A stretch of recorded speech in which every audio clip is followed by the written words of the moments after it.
Mais le moment va tomber dans le même piège. Croyez-vous que moi, je Félix, un jour, je coalition, je vous dis déjà non. Coalition est le longondo au chômage. Qui basse au chômage. Yves Bokulu au chômage. Et l'autre est katamate.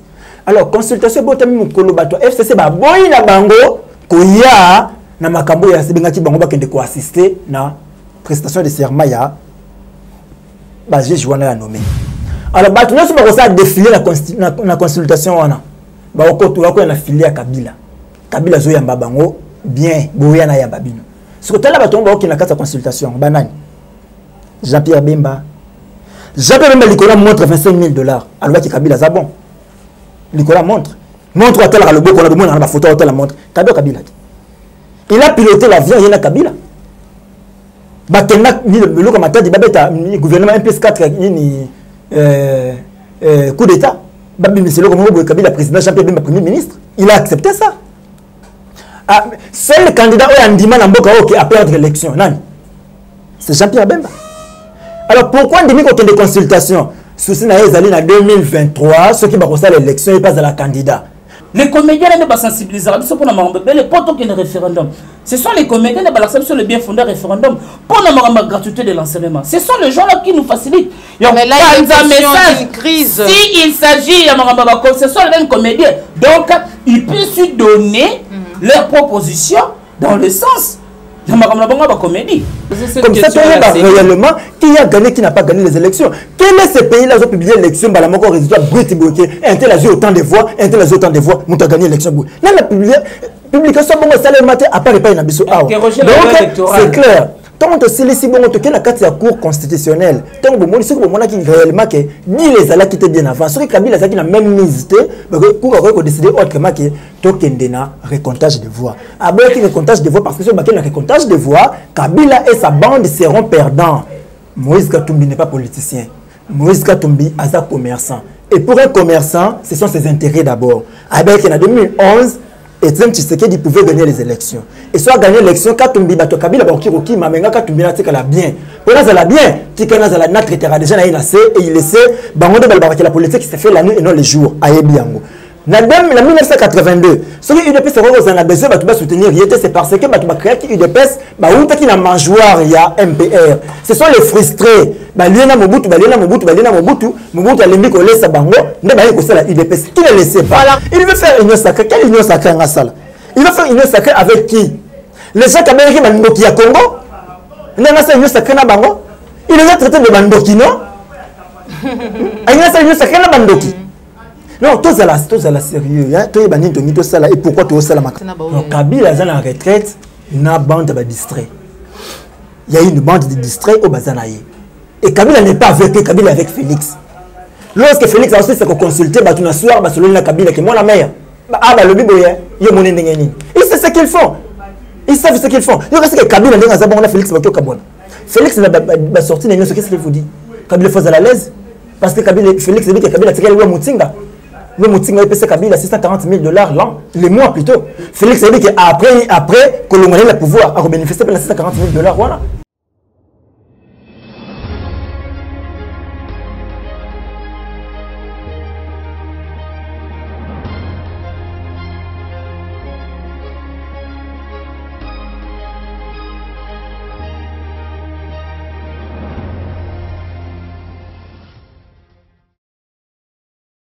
Bandeko Balanti à la chaîne de vérité plus claire télévision. Vous allez bélier au côté de la banda Kunabino. Merci la confiance au beaucoup renouvelée. Surtout que chaque fois on se présente à Liboso Nabino, na senga Rabino était beau s'abonner massivement. On a la chaîne de vérité pour n'a pas rater actualité surtout politique congolaise et na yango nazali vraiment na esengo pour moi lilo pour Nabino des jeunes. Bazali ba jeune abitumba ba kubunda pona mboka na biso République démocratique du Congo ba monde vraiment les autres kosulana bango actualité politique les autres ko panzanteke awa de biso na plus clair télévision tolobaka nazali na mwana mboka de donner kanda azali bongo accompagné na ndeko Zaïra congolais Mustapha bango mi balé les londe ya komina na kolia ezali awa de tolobaka à boire et à manger sans plus tarder je dis un grand merci na yo cordon opi mafuku yo mutu sala makambo nyonso mikolo yo na ebité na ngali langa ba cameraman nanga mais kasi to kokoba kaka et je dirais déjà bonjour à mon invité Dieudonné Kaninda. Bonjour. Bonjour maman Joël. Bonjour na bandeko nyonso ya Plus Clair Télévision et puis na pesi ba bonne guérison na bandeko na biso mibale ya ba cameraman nzamba songa bango pesa bango makasi. Et puis, condoléances na bao bazolela, ba joyeux anniversaire na bao bazo sepela mokolo mbotama na bango. Voilà. Wana ba ve na ngai qui plus particulièrement na ndeko ya yo pe ya mopanzi sango Sylvain Lukombo. Et puis na présenté sous ba condoléances na grande famille ya Kasai centrale au bato bungisa moto monene gouverneur intérimaire. Le professeur Ambroise Kamoukouni est un grand constitutionnaliste à Tikimboka en étape où ils ont traversé par moment mokoke. C'est-à-dire qu'au sein de rapport pour éclairer l'opinion sur d'autres questions, il y a violation de la constitution, mais Dieu dans sa souveraineté a voulu faire les choses à sa manière. C'est que nous pouvons dire Ezakaka. Merci pour yende mo pesi yende mozu. Merci beaucoup, mon amboka Dieudonné Kaninda, pour nous répondre à l'invitation de Bisso. Mbote Zaïra Congolais Moustapha. Mbote Maman Joël Kombe, Mbote na ba abonné sur Plus Clair Télévision. Mbote na ba ebanso yo to talamité, to monanité mikolo eliki belé, mais les autres aussi occasion grâce à Nzambe ya komonana. Nzambe abate la biso, abate la surtout Congo. Pour Congo ndezaka ka eloko moko yo tozana yango, Nzambe abate la yango. Merci beaucoup Nayo Cordon Bim Afrique de sous ma caméra. Merci na assistance ya Tony Jolie activiste. Merci na assistance ya Yann Yandeko Yann. Merci pe na Pavi Ginata Foutima Foudé Fayoulou et surtout Nayo Christian Boupati le référendum autorité morale depuis Paris. Voilà Mgomo lelo to lobela vraiment actualité politique na bandi na mutuna liboso et pas ya Ndeko Dieudonné Kaninda. Analyse nayo par rapport à l'élection et aux États-Unis, tout le monde déjà na les réseaux sociaux n'engagent zalaka ou déjà zali ko remporter ma pour na minanga aux États-Unis, ba photo na ba Jeannette na bandeko est-ce que influence mon zali na mboka na biso par rapport à l'élection États-Unis. Je suis très mal à l'aise de parler des élections américaines parce que ce qui se passe aux États-Unis ça ne nous concerne pas nous en tant que Congolais.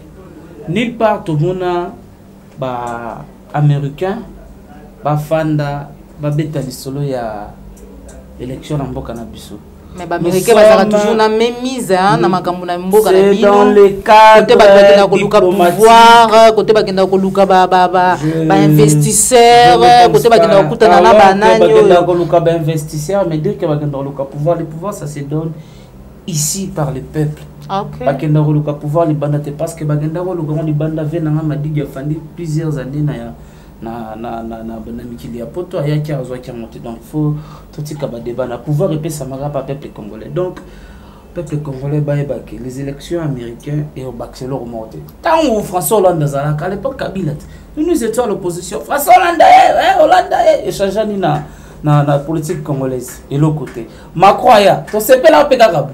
Mais avant l'élection, Macron, tout le monde a fait photo de Bimaka na Félix Tshisekedi du Chilombo. Bah photo Bimaka. Mais Macron est en fan dans la France, na Maramba Congo, échange à gagner. Et si le Biden, Trump a eu deuxième mandat, Joe Biden a bimindé ba sondage les Bimana. Quand c'est la élection Bimaka a gagné, je suis pas de ceux qui pensent que l'élection américaine y aura des influences dans la politique congolaise. Je ne pense pas.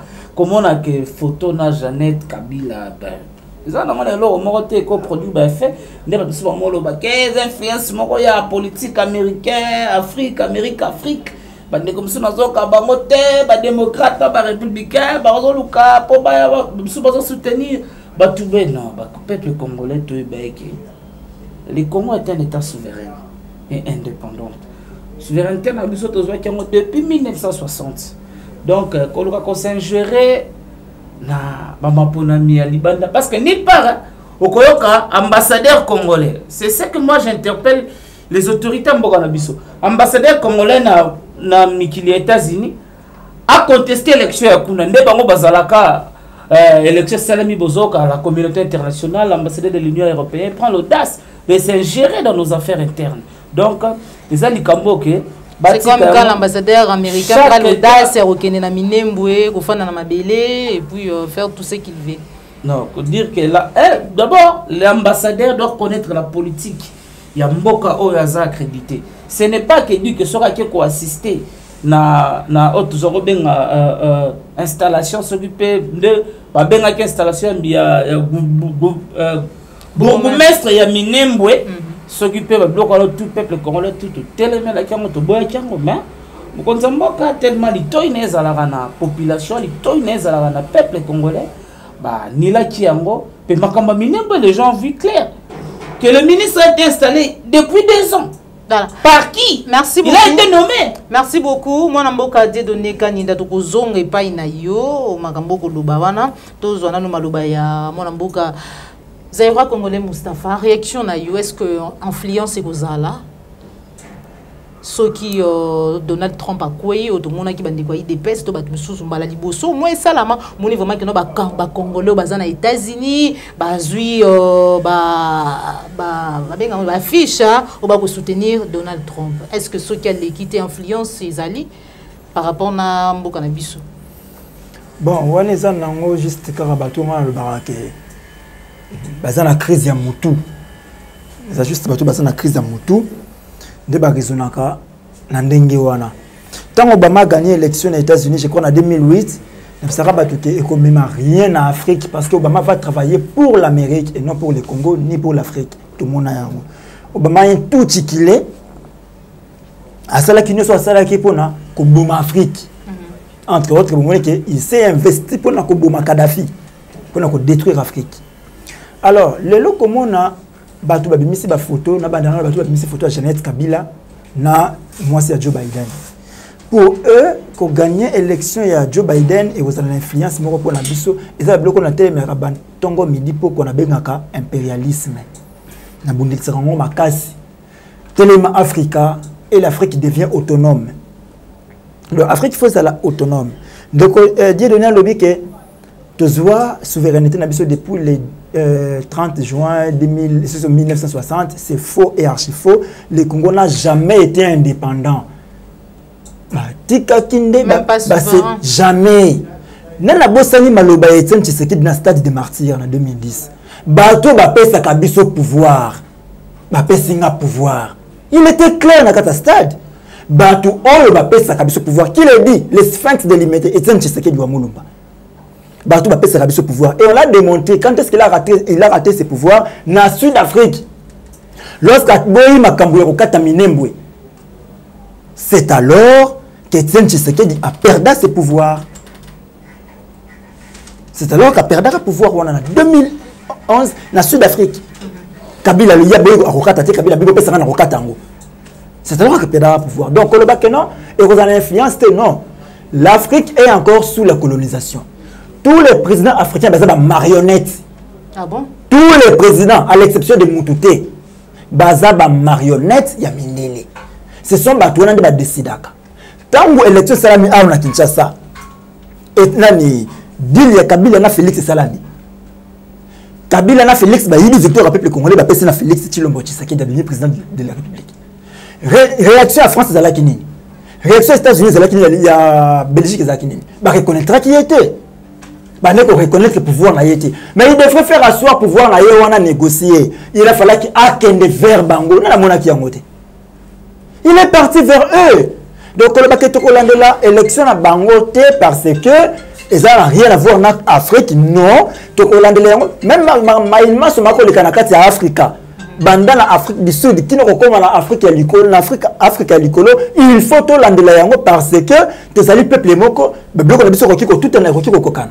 Batowana, il y a Miklia Poto, il y a une vision de Bangoline. Pour ça, la Bangoline n'a qu'à Afrique et Zalaka.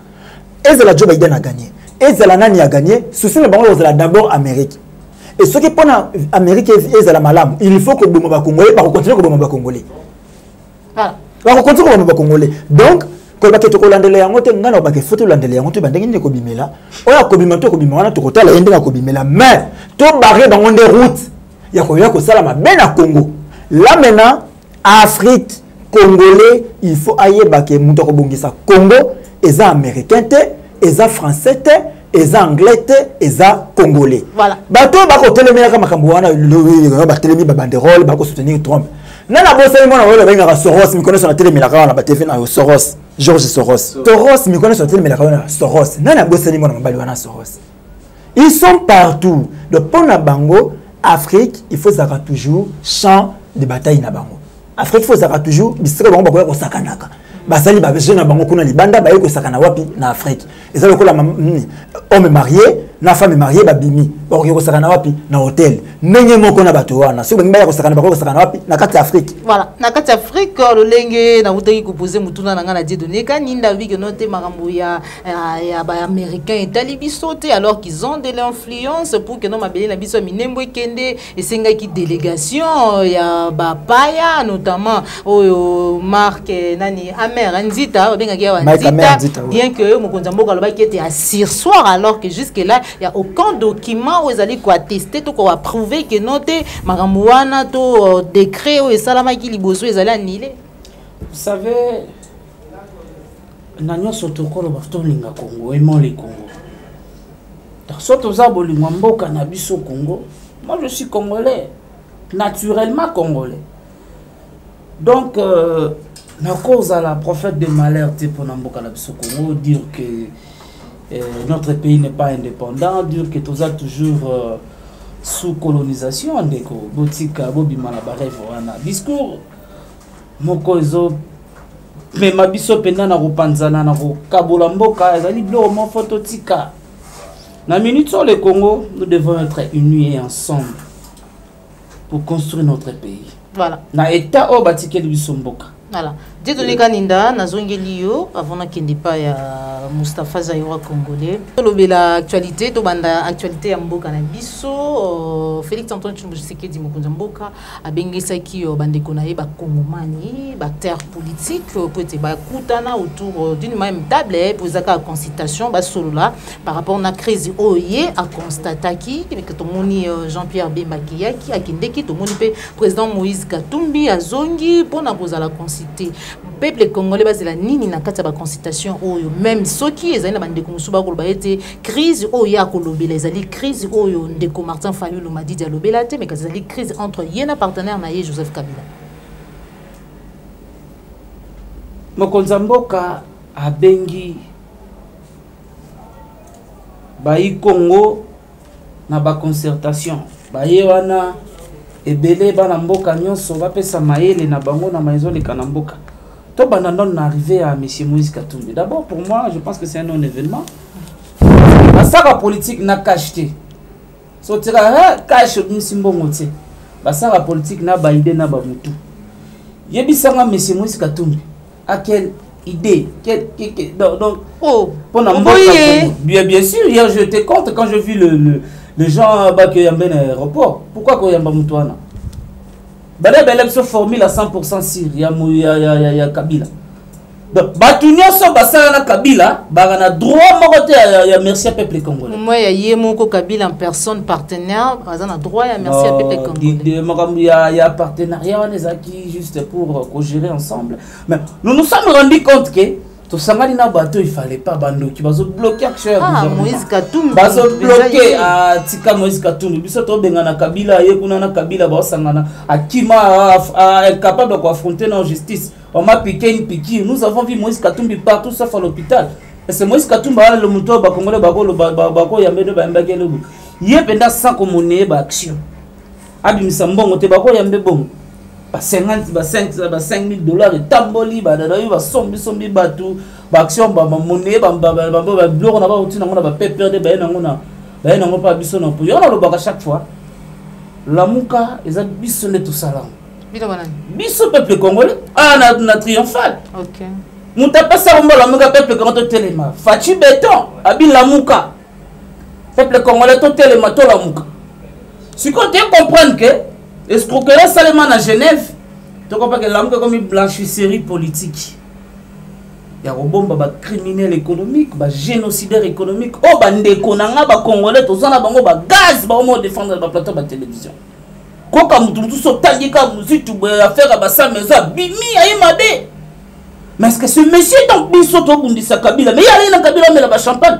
biso tozokangama mpona bato wana bakende kaka nde na ntango ya kondo maréchal bazaloba bandoki basili te me bandoki baza bandoki banani bamuzitu bakatumbi baya koinfiltre biso na lamuka donc baye na baje na bango komi ya lamuka biso lamuka elaka ya peuple ezalaka bato wana omonaka wana te lamuka eza ya peuple na lamuka ya deux leaders sérieux ok peuple kongo na bakota président Jean-Pierre Bemba et qui D'abord, tant que bato na l'émission en fait, dans l'émission. Na moto ngana na croire na combat ya tatana, soldat du peuple. Ah OK. Malgré vaza na ba distraction, moi na mai attendre sur le boko. Ya kayoka moi na mai na yo. To tindika Kabila na FCC na opposition. To bengana bango parce que le problème des Congolais c'est le FCC. Le problème des Congolais c'est monsieur Joseph Kabila. C'est lui le problème. On fait la mole ngako ya son temps benga même l'identité du mal.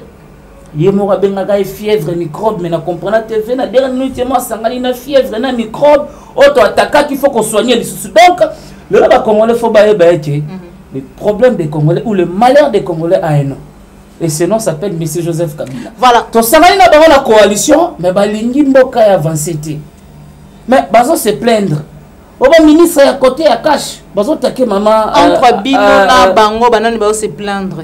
Donc comme une consultation dit à quoi consultation discours à 6 minutes et quand ici bango va retraite de réunion en réunion donc bakomi kolela la débauchage moni na bisa ko chaque fois moyibi so de ça na koyiba so iba abanga kadaka na confiance à bato te dazo buleke ndenga zo ba ve na ngai José Makila ndenga zo ba ingele photo ndenga zo ba bakulutu na nga Alicia Busa ba Bruno Chibala nzenze sko zo banga pe ba zo e bato oh FCC il y a un bon nombre de députés ba lembi ko servir individu voilà baza prêt ba servir peuple voilà merci beaucoup FCC komi kolela non na débauchage non débaucher banane il y a librement la minute zake bazo freiner action ya mokonza mboka le programme ya gouvernement au bangonde bazo conduire politique à nation ça gérer na gouvernement ça FCC le chef de l'état a une vision na ba matérialiser un programme ya gouvernement parce que programme ya gouvernement il y a des gens au balingi mboka évoluer vous imaginez mutaza na école et ça déjà na ba $1000 mais ba tie ministre ya EPST. Est-ce qu'on va faciliter la gratuité d'enseignement? Voilà, merci beaucoup. Torozonge Panza déjà bien. Tout en maloba ya mon amboka Zaïra congolais Mustapha. Maloba ndeko Dieudonné Kaninda lui était FCC Komiko Banga, FCC et Komiko Banga en fait ndenga lobby, mais consultation oyo ezali engendré par quoi? Et là, il dit que non, mon Kondamboka a bengisa, bande comme sous la consultation, parce qu'apparemment, tu vois qu'il y a un mouton qui est FCC, ils allaient bloquer partout pour être ça la moussala, le jusque même que notre dit macor, mon côté, ils allaient coller à prérogative naïe en tant que chef de l'État. Mais c'est ok, que FCC mouton qui là, là, vous comprenez. C'est pas le bail qu'on dit macor, mon côté, ils allaient coller à prérogative naïe, c'est-à-dire il a reconnu qu'il y a un accord. Là, il a commencé d'abord par reconnaître qu'il y a un accord, mais on dit qu'il y a un accord, on est le Kilanga. Dieu merci, il y a un accord, il y a un accord, il y a un accord, sauf Félix, il y a un accord. Na préféré, il faut que la pongi nanga, na zama kama ngao sosa kenatia passe na mutema. Moni, to na zolo ndadie donner zolo bande kunanga on comprendre vraiment que moni mutu mwa mesala ko sa makambo mwa malamu na bomo inaye, mais tant bandi ko défendre bato mabe. Ouais, anda ko sa makambo malamu na bomo. Mais tant comme pene ya UDPS, pas biso tout banda ko landa UDPS kala. Tu banda ko landa le tsenche sekedi na mais tant to se convertir. To se convertir, to wangani mabe, to sembeli nzaba limbisa mabe na biso to comprendre que l'axe du mal au Congo c'était l'UDPS. Oh. Tu comprenez que l'axe du mal au Congo c'était l'UDPS. Il y a un moment que to senga bolimbisa nzaba limbisa biso to comment le bamamba solo. Mais ce moment là que Dieu donne ça mundana na maloba na yemo ko so soit na maloba na yemo ko. Mon frère ça juriste. Asa juriste. Mais tant que Félix Tshilombo Tshisekedi mon Etienne Tshisekedi a annulé création à commune de la Minebo ou a salué a outragé domaine naïe ou a salué les outrages contre domaine naïe pour makambo les ezala makomi et komama Tshilombo le bien na munoko na annulé na munoko donc c'est à dire que ou a salué na munoko ona ezala valeur mon côté juridique. Et ça la valeur pour les coups et le quoi fallait qu'on attaque le conseil d'état et Koufi. Mais Sali Yangote, il n'est pas prêt à le faire, il ne le fera pas. À Rossel Yangote. Comme preuve, Moukolo Fakeboka Miboka, Roubero na Makambo Minembo, il préféra qu'elle soit juge naé na cour constitutionnelle. Il va reprêter serment à la mission naé. Avec Nabakani, il va tout le monde parler du peuple. Avec une majorité populaire. Maintenant, Makouf Ranzala, majorité populaire est arrêtée. Le fond Makouf Ranzala, ce Yeti Lombo. Azan a posé Bamboua naé, Abimisi Bamona Balabala, Bamboua Nanga, la majorité populaire. Baye, va tout le parler du peuple. Deuxièmement, avec Makambo Yake, l'axe du Mali, Kabila, Batunos Bakasangana, Kabila, Katumbi, à un certain moment, comme nourrissait à eu de pèse. Tant que tu serais de Koufina, on a collé ça eu de pèse sur Katumbi. Oh. Katumbi a laissé de pèse, tout le monde le sait. N'est-ce pas que, à un certain moment, Bango Wana, ce qui est Olengankoy, Roger Lumbala, Kabona Kana Félix, c'est parce que Félix a marqué ça là. Moi, je Pierre Lumbi, Pierre son âme, a marqué Tombola, il est après ses postes, on a cassé un rassemblement, de Bakabonaka. Malheureusement, une opposition, mais la confiance dans l'opposition pour la bondité. Mais pour la Félix Andimara après ses postes na casse. C'est parce que Katoumi a nourrir, il fallait que ça. Le monde de Katoumi, on dit parce que Félix a dit fallait que Katoumi pembeni naï. Alors, il y a Yebi. Tant que nous sommes députés, peut se servir peuple, comme la peut se servir nanité, n'a besoin que vous avez une pourriture dans le Parlement. Est-ce qu'il y a des députés dans le Parlement? Bazas, il y a 500, il y a 500, il y a Congolais, madame, qui va foutre à 530 députés. Ludo, il va raté, il va foutre à pourtant, il y a autre côté, il y a question de bon, on a besoin de foutre à Ludo, il va raté. Il va foutre à 530 députés au lieu de 500. Et vous avez battu un député, il va servir peuple. Député net li la muka ou benza ezali monter ma peuple ba Daniel Safu bazali Eliezer bazali na lobby ba député asa député oui on parle de choses sérieuses toi tu cites le nom de député non ngena tanga comme député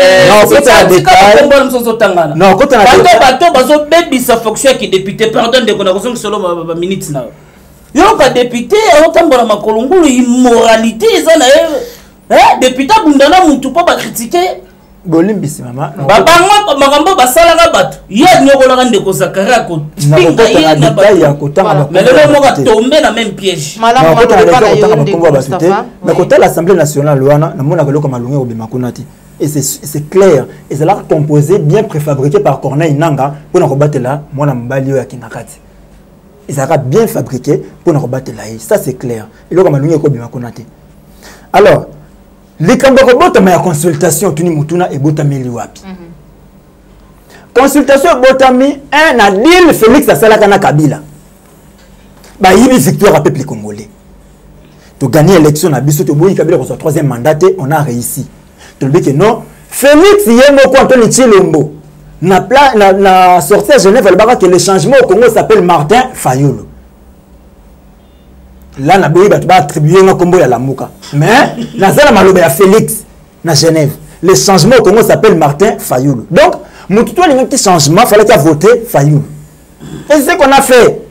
Mais le coup la Kabila, na Félix, c'est là qui contre le changement. Que non, il faut tout tirer moutou à changement. Parce que Félix, Tshisekedi dit Chilombo, Antoine, mon état Tshisekedi dit bâtir. Il y a beaucoup Félix à reconnaître l'accord ou on a bassigné qui a Kingakat. Et c'est là qui est président de la République. Ce que crise de Botami Wapi, Antoine Chilombo a nommé informateur pour déceler majorité parlementaire. N'a pas qu'on a reconnaître Andimi FCC majorité parlementaire. Parce que ça a une coalition. Pour appeler ça Baiteni Longondo Moussala, pour appeler ça Bakibasa, parce que la taxe il y a $7 là pour la Congolais. Parce que à part mafia et l'autre on est la taxe on est dans la Combo Moussouté. Combo on est escroquerie. Après c'est bon tout ba misala. Croyez-vous que moi, je Félix, un jour, coalition, je vous dis déjà non. Coalition est était le au chômage. Qui basse au chômage. Yves Bokoulou au chômage. Et l'autre est katamate. Alors, consultation, FCC, boy na bango, koya, na makambo ya sebengati bango bakende ko assister na prestation de serment ya j'ai joué à nommer. Kalouba, qui est donné Kalouba? Nani a défendu Félix à la Cour constitutionnelle. récompense na récompenser yo na tini la cour kende ke ofanda kona po le roi bande ko mundela nga awa kende ko koma misu nga kuna di donner kaloba bras droit na ye na cour oui alors ndeko na ngai Joël consultation Félix Botami crise moko boye entre Kabila lingombe entre Kabila te entre batu ya Kabila na Félix alors batu nyonso ba ko sa défiler na consultation wana ba ko to ko na filer ya Kabila zo yamba bango bien boya na yamba bino siko tala bato ba okina kata consultation banani Jean-Pierre Bemba Nicolas montre $25,000 alors que Kabila za bon Nicolas montre à tel le beau qu'on a demandé dans la photo à tel montre Kabila il a piloté l'avion il y a Kabila batena ni le comme atadi babeta gouvernement MP4 ni coup d'état babi monsieur le comme Kabila président Jean-Pierre Bemba premier ministre il a accepté ça. Ah, c'est le candidat qui a dit à perdre l'élection. C'est Jean-Pierre Bemba. Alors pourquoi on dit qu'on a des consultations? Souci na ezali en 2023, ceux qui vont passer l'élection, ils passent à la candidat. Or, avec la loi électorale, il y a un candidat. Ceux qui sont déjà sortis dans la salle de Bakinini, ils sont prêts pour tout dialogue. Entre Congolais. Entre Congolais. Il y a comme carnet de charges néo-zani. L'article est au Cameroun de la candidature en 2023. Voilà. Donc, oui. Il ne faut vous attendre à rien. Voilà. Il ne faut vous attendre à rien. Consultation, c'est une pure distraction. Voilà. Maman, papa, babundi, baswani, maman, bimina, balabala, ebisi, baninga, neke, mbali, nangaza, mabe. Alors, la lingina, bomalibala. Bilo bakokote makambo na bango yoza mukeba kubongisa bokotika la nasoni. Merci beaucoup. Montero ka musala to yebi bango ce sont les bâtis le Kwebo les Diongo Frank bazo luka musala Frank Diongo soko ki banda tongo timbutu aso na kaka ba dissoudre le parlement. Avec quelle vision a la candidat bako élire na lukunga a ozo musala. Tellement ka osala to mo ba petit na safu ba osala. Amon ba petit na e ba mukeba ba osala. Ata ba petit na e ba Christelle Voira ba ndo rouler ba carrosse. Et ça les moutons ma passe. Merci beaucoup. Il faut être clair. Merci beaucoup Zaïwa Congolais. Congolais c'est le comme on a distraction. La tala batu Félix Bandi Koyamba. C'est là maman pardon. Comme ça on va sous na kena ngai. Na c'est tala batu Félix Bandi Koyamba. A bien consulter. Mukola sala na discours na consulter baraki a consulter mutu nyo sorti. A consulter kaka groupe ya bato moi bato ko yoba ke basala moi kilo pene ya population à reconsulter les politiques les crises politiques il faut qu'on résoudre c'est là maman c'est ça les crises politiques il faut qu'on résoudre bah tu n'as pas quoi bah je vais votre sol la $100,000 ya Denise Nyakeo ndake ko yamba na kata consultation bah c'est l'année bah je vais sur sol les $100,000 ya Nyakeo ndake ko yamba na consultation bah comédien le bana ngai crise politique na comédie. Écoutez-nous wapi. Voilà, merci beaucoup Zaïwa Congolais. Oui. Non, n'abusio bato kalato koyoka associé ba Kwado pe ba kokende Félix Yamba. Merci beaucoup Zaïwa Congolais. Aseko, ba chauffeur ba Koya, Félix Yamba. C'est une pure distraction Félix Yamba. Merci beaucoup. Maman réservé question là on a rebondi parce que lobi ma poser mutuna nga ko ba mona ndeko. Ngamu na diriger plateau émission. Na senyo pardon bomba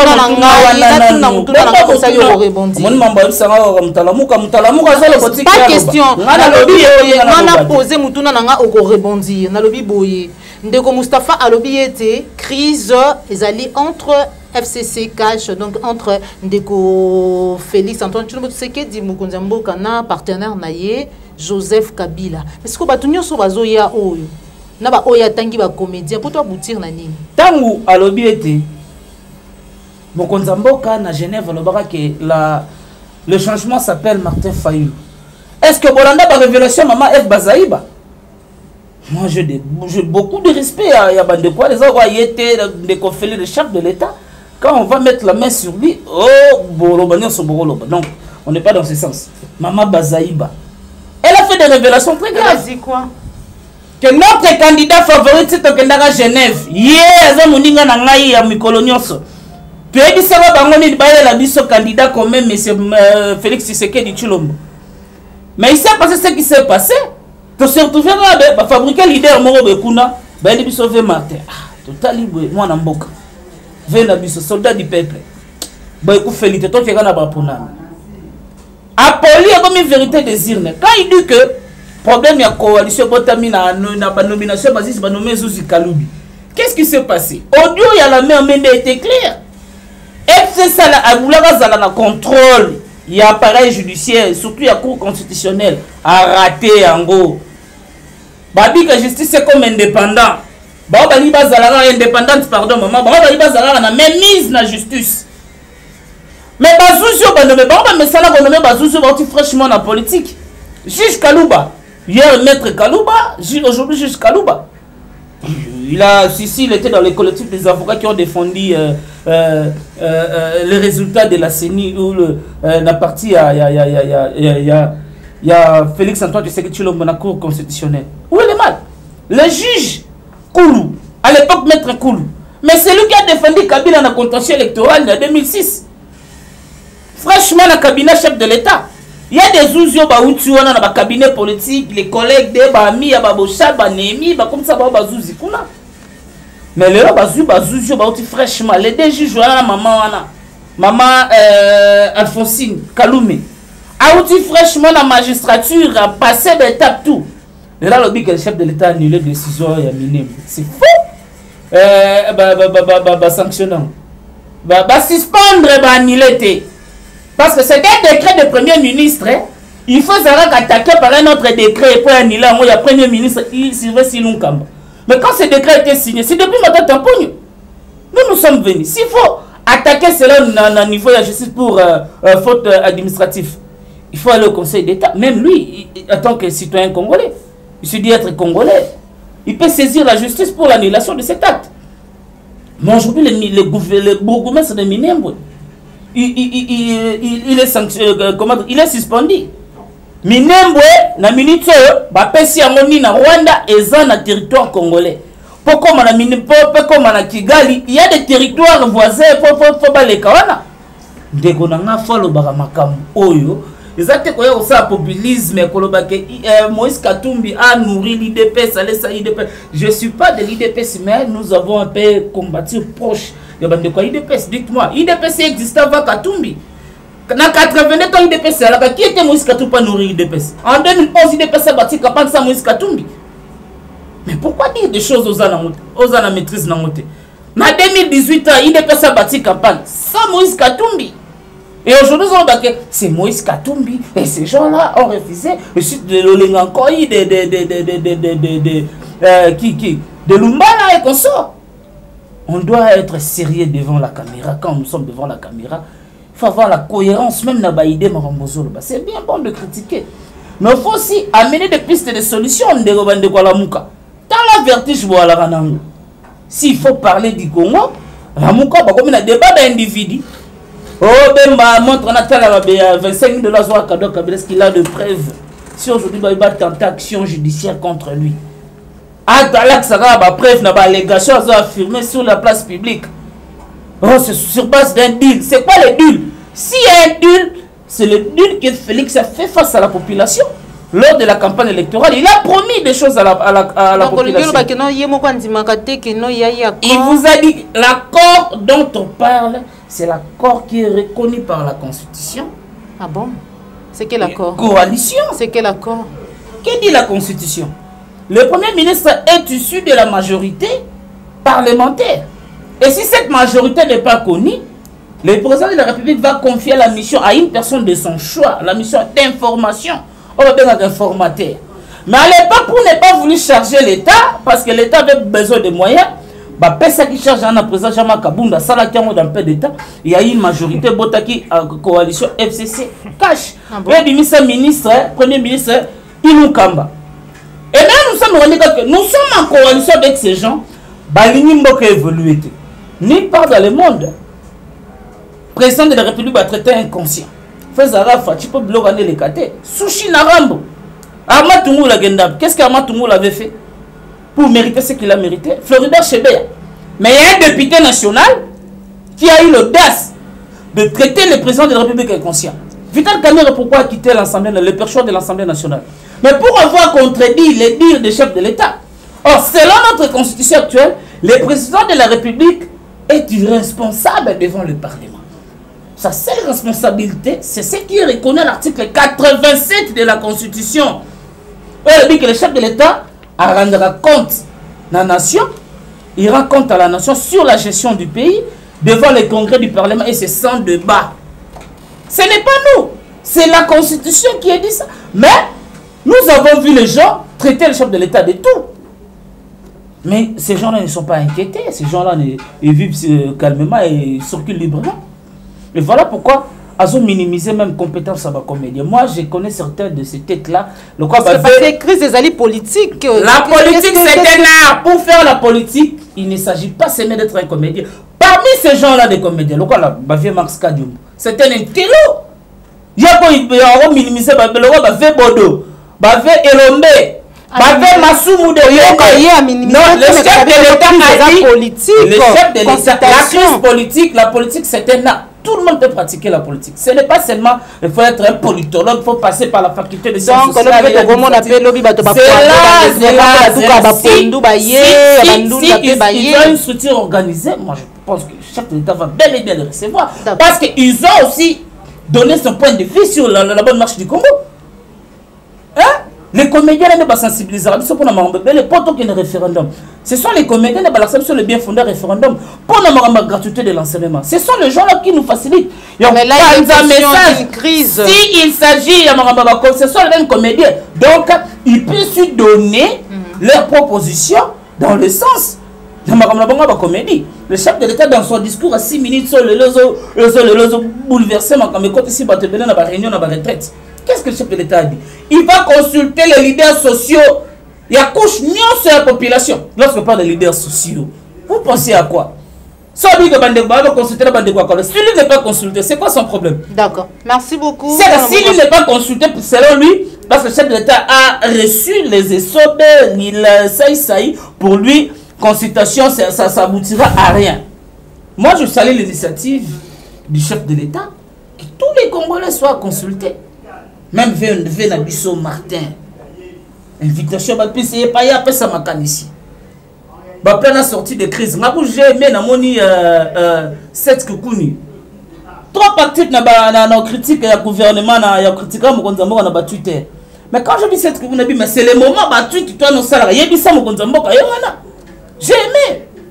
Mais pas bengi bandeko nyonso baya.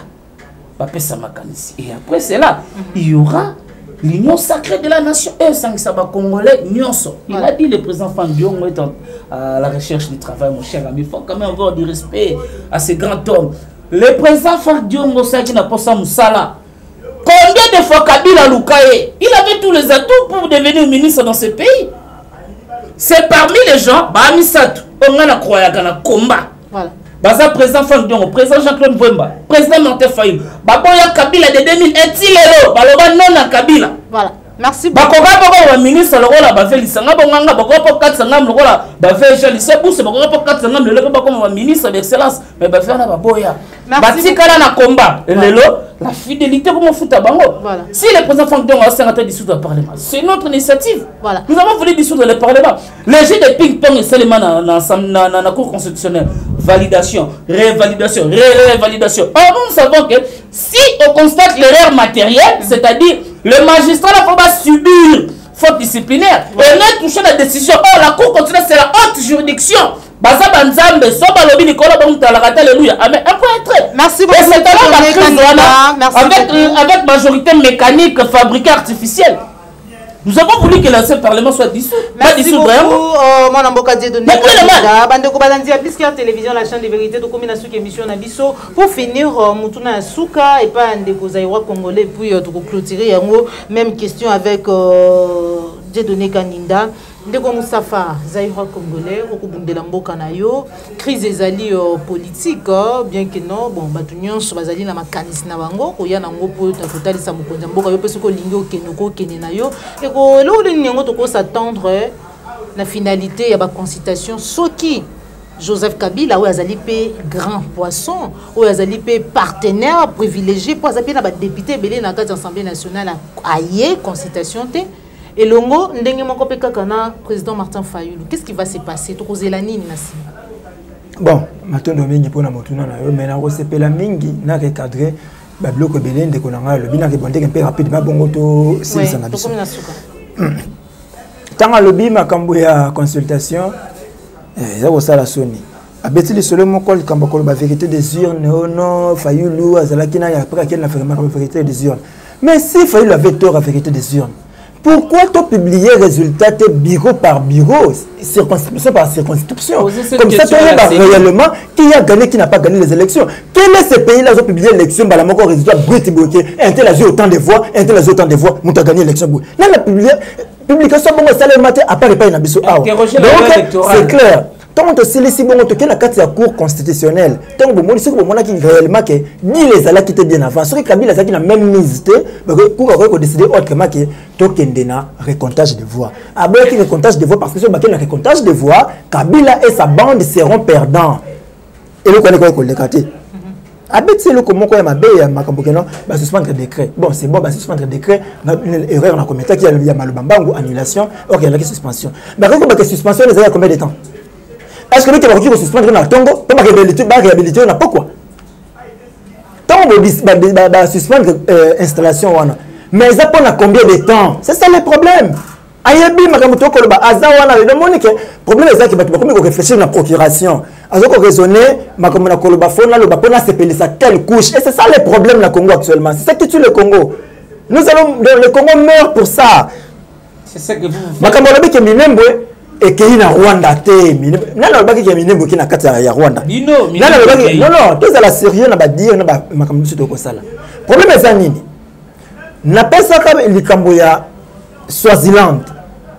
Ezali état na kati ya état. To pesa likambo ya Lesotho. Ezali état na kati ya état. Ba mboka wana soko ki na kati ya Lesotho ezali na kati ya Sud-Afrique. Bazali indépendant. Sud-Afrique a pesa ka motindo kuna te pona nini? Bazali indépendant. Et donc to ko boya pe comme na kati ya mboka na biso yango. Pour lelo Minembwe liboso ba tona Minembwe ba réclamaka nationalité. Bazui. Le bandi ko réclamer mabele. En 2019, la banque a dit que la poste de la République à Volcan. Bah, qu'on réclame un jour autonomie na bango. Et puis, on va couper un mot sur tout ça qui est battu. De fois qu'on a la très sage na bloc contre on dit matin que non et qu'il n'a rien daté. Bien sûr qu'il n'a rien daté, mais position ma bango et là qu'on soit à lui le bandit qu'on soit virage moko ya mabe makasi to rester au père de mboka. Na na bosale makambia ko botama ya mboka Kosovo. Kosovo botami wapi? Bah, réfugiés albanais, bah, fondé de la Yougoslavie, bah, qu'on se faire, bah, victime du jour au jour. N'est-ce pas, Kosovo et Botama. Donc, on a non, et qu'on a rendu daté, ça, bah, tout ça, qu'on a ça, là, et ça, erreur, tu vas commettre un jour, tu vas payer cher. Tout ça, la maïelle. Donc, quand on a sentiment, on va bisouter. Tant qu'on a 2011, c'était une série de batailles campagne, en 2011, Moïse Katumbi Tchapoué, étant gouverneur à Katanga, membre, il a PPRD, il a financé la campagne électorale à Série. Va te renseigner sur l'information. Va te renseigner, je l'ai dit tout haut. Katumbi lui-même était le directeur des campagnes candidat Kabila. Atika pour financer candidat. Ce que vous devrez savoir, Moïse Katumbi n'est pas politicien. Moïse Katumbi est un commerçant. Et pour un commerçant, ce sont ses intérêts d'abord. Avec en 2011, Etienne Tshisekedi pouvait gagner les élections. Et soit gagner l'élection, Katumbi bato Kabila bakiroki mamenga Katumbi na tika la bien. Pour là la bien, tika na la notre terrain déjà na inacé et il laissait bangondo balbaraki la politique qui se fait la nuit et non les jours. Ayebiango. Na 1982, ce qui UDPS on a besoin de soutenir, c'est parce que batu créé UDPS ba unta ki na mangeoire ya MPR. Ce sont les frustrés. Ba liena Mobutu Mobutu alembi ko laisse bango, nde ba ko la UDPS qui ne laissait pas. Alors, pour finir. Quand on le met encore que Félix Anoumaka comme informateur, nous Jean-Marc Kabound. Mais on doit avoir honte. Quand vous parlez de Kabound, une personne à sa identité, qu'est-ce qu'il fait? Il peut vous dire des bons dans sa bouche. Quand une personne refuse son identité, comment t'attends le PC Kabound, tu vois Kabound, Jawanga Niango. Ah comment Kabound, tu vois Kabound. Kabound, comme mi pesa wana. Awanga identité na ibando noza owanga ni origine na yo. Owanga ni Kasai, oza origine ya Kasai, okomi origine ya Katanga. Est-ce que Moutabongo qui va la ligne à bien à Mounokonaye? Qu'est-ce qu'on peut donner des crédits dans la Mounoko Kabound lorsqu'il refuse même son identité? C'est grave. Voilà. Alors, et donc, le bien sûr, il y a moi le billet là et que on a répondu rapidement place qui a sous-estimé les comédiens, non, ça c'est faux. Problème est ça, quand vous menez action, il faut que l'objectif de l'action est animé. Quand vous avez objectif d'action, vous avez comment mener action. Consultation et c'est lorsque la FCC va y être, Vision, il y a un message qui n'a pas coalition. Il ne pouvait pas le dire que pas Sassou, banal, consultation. Il veut faire une union sacrée. Quelle union sacrée en salle? Il veut faire une union sacrée avec qui? Les gens qui ont qui à Congo? Il a une union sacrée na bango. Il les a traités de bandoki, non? Il a une union sacrée na bandoki. Non, tous à la sérieux. Tous les bannis de ça et pourquoi tous ça la macambo? Parce que tu as commis déjà la émission.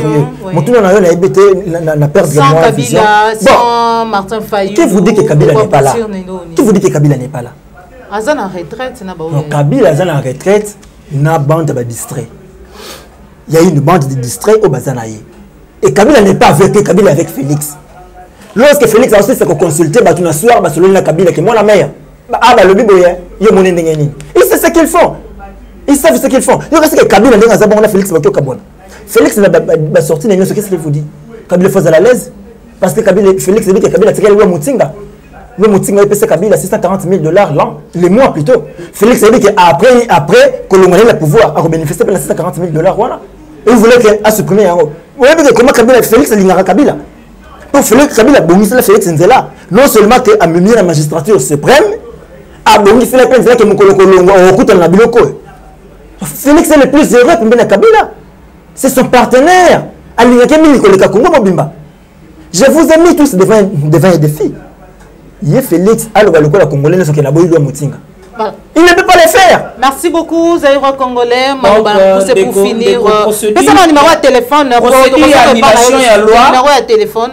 Comme ça, tu ne pas naïe sous numéro de téléphone de Zaïra. Tout Congolais de bonne foi. Un